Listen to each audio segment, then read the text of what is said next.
ગુજરાત અને રાજસ્થાનની સરહદ પર જ્યારે ગુનેગારો બેફામ બનવાની કોશિશ કરે ત્યારે ખાખીનો ખોફ કેવો હોય છે તેનું જીવતું જાગતું ઉદાહરણ થરાદ પોલીસે પૂરું પાડ્યું છે.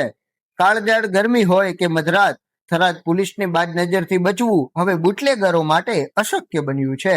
રાજસ્થાનને જોડતી આંતરરાજ્ય સરહદ પર આવેલી ભારતમાળા વાંતડાઉ અને ખોડા ચેકપોસ્ટ પર અત્યારે થરાદ પોલીસનો લોખંડી પહેરો છે. જિલ્લા પોલીસ અધિક્ષક શ્રીની સૂચના અને માર્ગદર્શન હેઠળ સ્વરાજ્યની આગામી ચૂંટણીઓને ધ્યાનમાં રાખીને ચેકિંગ અભિયાન તેજ કરવામાં આવ્યું છે. છેલ્લા 20 દિવસમાં જ થરાદ પોલીસે આંતરરાજ્ય સરહદેથી 43.47 લાખનો વિદેશી દારૂ સહિત કુલ 1.14 કરોડનો મુદ્દામાલ જપ્ત કર્યો છે. આ ગુનાઓમાં સંડોવાયેલા 8 જેટલા શખ્સોને જેલના સળિયા પાછળ પણ ધકેલી દેવામાં આવ્યા છે. ભલે અત્યારે આકાશમાંથી ગરમીના ગોળા વરસી રહ્યા હોય પણ થરાદ પોલીસના જવાનો માટે ફરજ સર્વોપરી છે. દિવસ હોય કે રાત, ઉનાળાની આકરી ગરમીની પણ પરવા કર્યા વગર પોલીસ જવાનો સતત ખડે પગે રહીને સરહદની સુરક્ષા કરી રહ્યા છે.